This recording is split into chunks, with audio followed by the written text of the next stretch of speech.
走進中國高端製造產業的核心區域。這裏是一座專注於奢華定製的精密工藝。在這條生產線上，一部普通智能手機正在經歷一次徹底的蛻變。今天，我們將完整揭示 iPhone 17 Pro Max 24K 黃金版的製造全過程。這並不是傳統意義上的手機裝配案，這裏的每一道工序都圍繞着奢華、精度與稀有性展開。製造流程的第一步，從基礎機體的檢測開始。所有進入工藝的 iPhone 17 Pro Max 必須通過多項裂扣與功能測試。屏幕平整度、機身密封性、接口精度，任何微小偏差都會被直接淘汰。只有通過檢測的機體，才有資格進入下一階段。接下來是機身拆解與保護處理。技術人員會對核心電子元件進行精密遮蔽，確保在後續加工過程中不會受到任何金屬粉塵或熱量影響。這一階段完全依賴人工操作與顯微級工具完成。隨後，工藝進入關鍵環節之一，機身表面處理。原有外殼會被精細打磨，去除微觀瑕疵，使金屬表面達到納米級平整度。這是黃金附着成功與否的決定性步驟。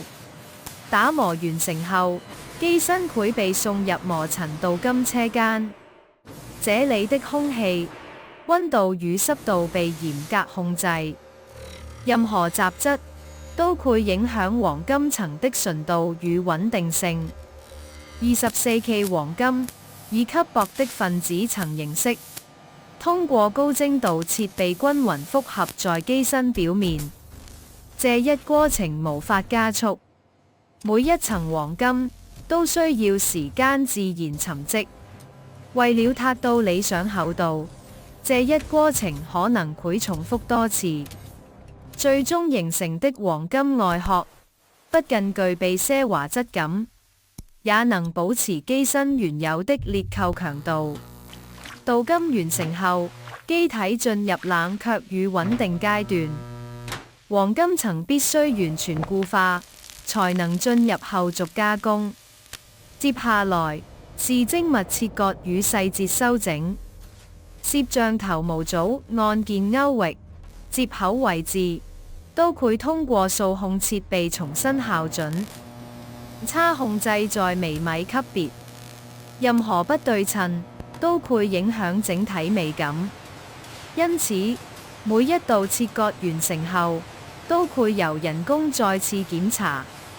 隨後是手工拋光階段，這是整條生產線上最依賴經驗的環節。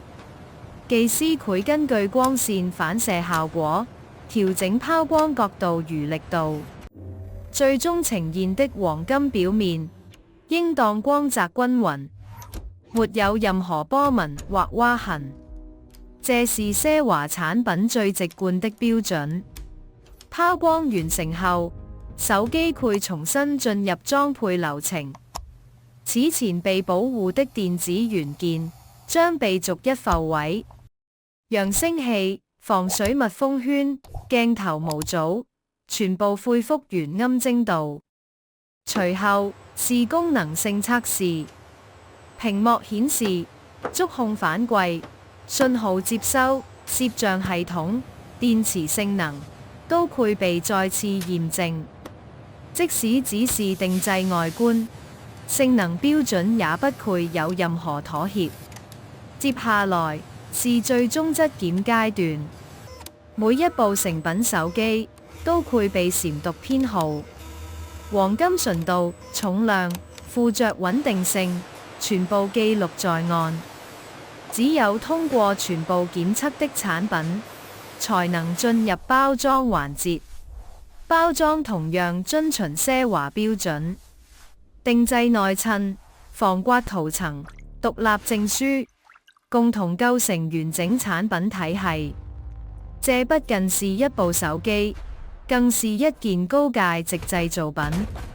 在離開公庵之前，手機會進行最後一次外觀檢查，確保在任何角度下都能呈現出一致的視覺效果。這就是 iPhone 17 Pro Max 24K 黃金版在中國公庵中的完整製造流程，從標準設備到奢華定製，從工業產品到高端工藝，每一道工序都是對精度與耐心的考驗。這不是量產邏輯，而是高價值製造的真實寫照。感謝你走進這座公庵。如果你對高端製造與完整流程感興趣，歡迎點讚並訂閱，觀看更多真實的公庵內部解釋。